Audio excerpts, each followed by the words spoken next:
নমস্কার বন্ধুরা, বাংলা রান্নাঘর মঞ্জুষে আপনাদের সবাইকে স্বাগত। আজ আমি পেঁয়াজ রসুন ছাড়া নিরামিষ মোচার কোপ্তা কারি রান্না করব। অসাধারণ সুস্বাদু, বানানো খুব সহজ। এইভাবে মোচার কোপ্তা কারি রান্না করলে বাড়ির সকলে ভীষণ মজা করে খাবে। রেসিপি ভালো লাগলে প্লিজ লাইক ও সাবস্ক্রাইব করে বেল আইকনটি প্রেস করে রাখুন, তাতে আমি ভিডিও আপলোড করলেই নোটিফিকেশন আপনার কাছে পৌঁছে যাবে। শুরু করা যাক আজকের রেসিপি। 2 কাপ মোচা সেদ্ধ নিলাম। ভালোভাবে চিপে মোচা থেকে এক্সট্রা জল বার করে দেব। এখানে একটা বড় সাইজের মোচার অর্ধেকটা মোচা আছে। বাকি অর্ধেকটা মোচা দিয়ে আমি নিরামিষ মোচার ধোকার ডালনা রান্না করেছি। এই রেসিপি আপনারা আমার মঞ্জু রান্নাঘর চ্যানেলে পেয়ে যাবেন। এক্সট্রা জল বার করে ভালোভাবে চটকে বা ম্যাশ করে নেব। মোচাটা দেখুন, এইভাবে প্রেস করলে গলে যাচ্ছে, কিন্তু মোচার টুকরোগুলো গোটা গোটা আছে। আমি প্রেসার কুকারে 3টে সিটি দিয়ে মোচা সেদ্ধ করে নিয়েছি। মোচা কচলে নেওয়ার পরেও দেখবেন আরও কিছুটা এক্সট্রা জল বার করা যাচ্ছে। এই জলটাও ভালোভাবে চিপে বার করে দেব, তাহলে বেসনের পরিমাণ কম লাগবে। এক্সট্রা জল ফেলে দিয়ে একটা বড় বাটিতে সেদ্ধ করা মোচা নিয়ে নিলাম।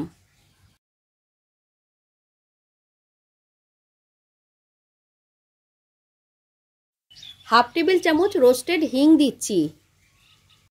দিয়ে দিচ্ছি 4 টেবিল চামচ নারকেল কোড়া, হালকা করে গ্রাইন্ড করা 4-5টা কাঁচা লঙ্কা, 1 চা চামচ জিরে গুঁড়ো, হাফ চা চামচ শাহি গরম মশলার গুঁড়ো, হাফ চা চামচ হলুদ গুঁড়ো, স্বাদ মতো হাফ টেবিল চামচ চিনি দিয়ে একটু মেখে নেব।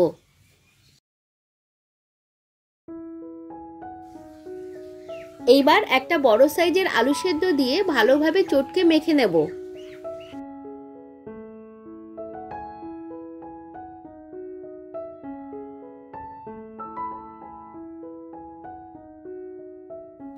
আলু সেদ্ধ দিয়েই দেখুন কোপ্তার পাক খুব ভালোভাবে চলে এসেছে। মোচা থেকে এক্সট্রা জল ভালোভাবে চিপে বার করে দিলে এইরকম কোপ্তার পাক খুব সহজেই চলে আসবে। দিয়ে দিচ্ছি প্রয়োজন মতো 3 টেবিল চামচ বেসন আর স্বাদ মতো হাফ টিস্পুন লবণ। আর দিচ্ছি 2 মুঠো ভাজা বাদামের গুঁড়ো। বাদামগুলোকে আমি একটু দানা রেখে গুঁড়ো করেছি। সব দিয়ে আবারও একটু ভালোভাবে মেখে নেব। ডো সুন্দরভাবে তৈরি হয়ে গেলে একটা বাটিতে কিছুটা কিশমিশ নিলাম। ডোয়ের থেকে ছোট ছোট লেচি কেটে এর মধ্যে 2টো করে কিশমিশ দিয়ে কোপ্তার আকারে গড়ে নেব।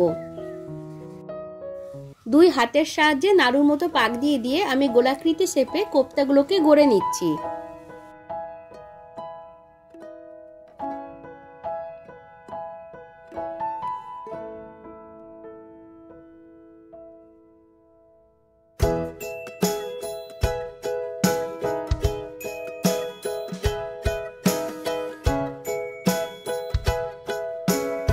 কোপ্তাগুলো গড়া হয়ে গেলে মিডিয়াম টু হাই হিটে ভেজে নেব।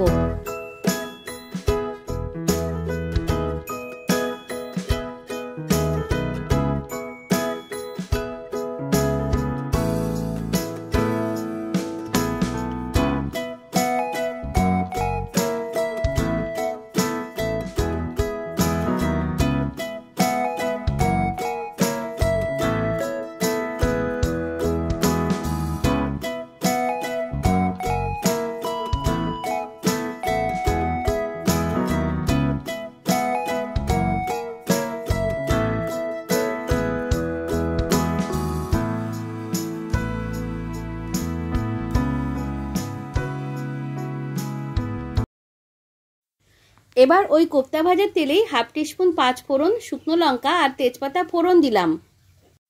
গ্যাসের ফ্লেম একদম লোয়ে রেখেছি। হাফ টিস্পুন হিং দিয়ে ভালোভাবে 10-12 সেকেন্ড ভেজে নেব। ফোড়নের কালার চেঞ্জ হয়ে গেলে ডুমো করে কেটে নেওয়া 2টো আলু সেদ্ধ দিচ্ছি। আলু সেদ্ধ দিয়ে হাই হিটে 3-4 মিনিট ভেজে নেব। ভাজার জন্য হাফ টিস্পুন লবণ আর হাফ টিস্পুন হলুদ দিচ্ছি।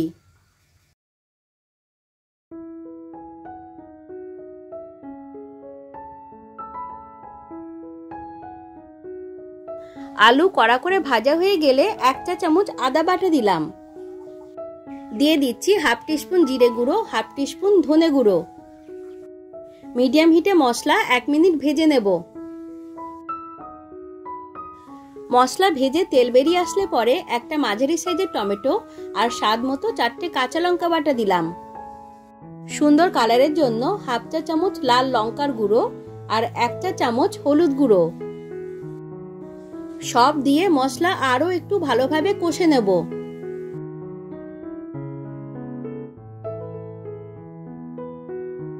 কষার জন্য প্রয়োজন মতো 3 টেবিল চামচ জল দিলাম। একটু জল দিয়ে মশলাটা ভালোভাবে কষে নেব।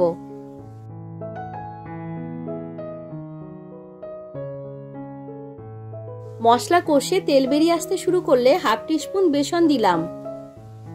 গ্রেভি আইটেমে এইভাবে একটু বেসন কিংবা আটা বা ময়দা দিলে গ্রেভির মধ্যে মশলা, তেল আর জল আলাদা হয়ে যাবে না।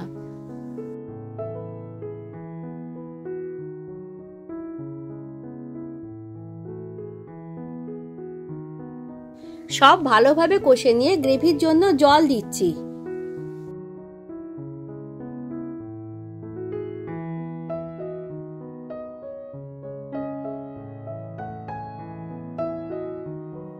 গ্রেভির জন্য প্রয়োজন মতো 2 কাপ জল দিলাম।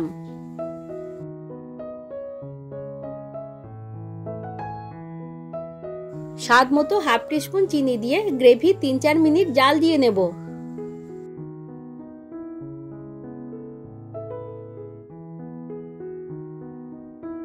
গ্রেভি ভালোভাবে জাল দেওয়া হয়ে গিয়েছে। গ্রেভির ওপর তেল ভেসে উঠেছে। স্বাদ মতো আরো একটু লবণ দিলাম। লবণ দিয়ে ভালোভাবে মিশিয়ে আরো একটু জাল দিয়ে নেব। গ্রেভি ঠিকমতো জাল দেওয়া হয়ে গেলে 1 চা চামচ গাওয়া ঘি দিলাম। গ্যাসের ফ্লেম একদম কমিয়ে দিয়ে হাফ টিস্পুন শাহি গরম মশলা গুঁড়ো দিলাম। ঘি গরম মশলা গুঁড়ো দিয়ে ভালোভাবে মিশিয়ে নিয়ে গ্যাসের ফ্লেম আবারও বাড়িয়ে দিলাম। দিয়ে দিচ্ছি আগে থেকে ভেজে রাখা মোচার কোফতা। কোফতা দিয়ে ভালোভাবে মিশিয়ে নিয়ে গ্রেভির মধ্যে 2-1 বার ফুটিয়ে নেব। বেশি জাল দিলে কিন্তু কোফতাগুলো ভেঙে যেতে পারে। 2-1 বার ফুটে গেলেই গ্যাস বন্ধ করে ঢাকা দিয়ে 3-4 মিনিট স্ট্যান্ডিং টাইমে রেখে দিলাম। আপনারাও অবশ্যই একবার এইভাবে ট্রাই করুন। আশা করি সকলের ভীষণ ভালো লাগবে। রেসিপি কেমন লাগলো বা কোনো প্রশ্ন থাকলে কমেন্টে অবশ্যই জানান। সকলে ভালো থাকবেন, সুস্থ থাকবেন। ধন্যবাদ।